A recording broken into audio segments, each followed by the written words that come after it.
Known as the Night Stalker, went on a killing spree in the 1980s, terrorizing Southern California. Tonight, Eyewitness News reporter John Gregory talks to the men who stopped Richard Ramirez, one of LA's most notorious serial killers.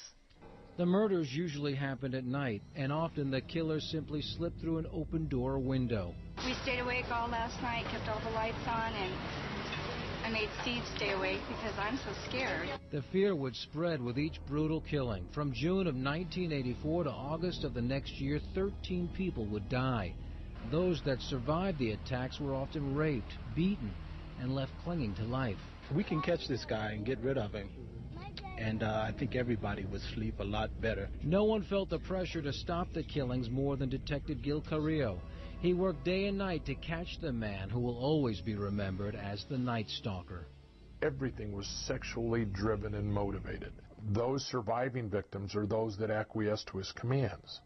Those that didn't died. While sex drove the killer, there was no consistent pattern for authorities to follow. His victims ranged in age from teenagers to seniors. And as for the method of murder, knives, guns, ligature strangulation, you name it, he ran the gamut. Pentagrams marked some of the crime scenes. The Night Stalker was a devil worshiper, and as grisly as his crimes were, Carrillo reluctantly admits he needed the suspect to strike again if he was going to catch him. We needed him to continue working, to get more evidence, to get that. We needed a break. The break came in Mission Viejo. A teenager spotted a suspicious man driving this car through the neighborhood.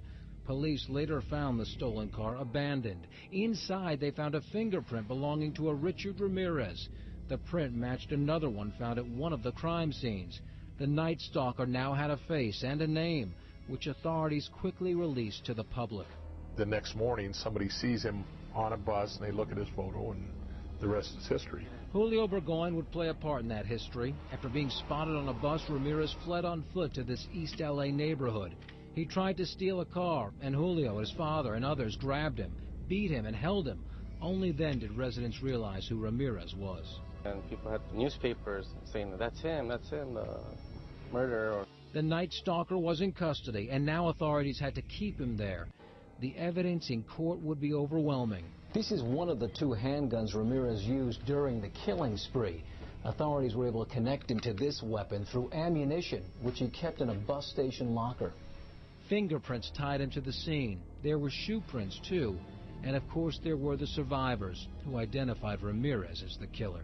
The M.O. in many of these events was to murder the husband, sexually assault the wife, but let the wife live.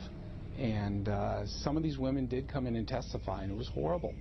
The 27-year-old also did his part to seal his own fate.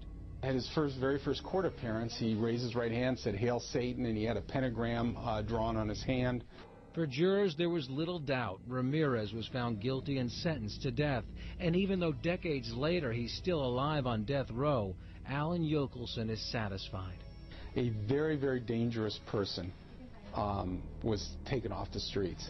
A person who, based on the evidence, didn't appear to be slowing down, was going to keep on doing these things.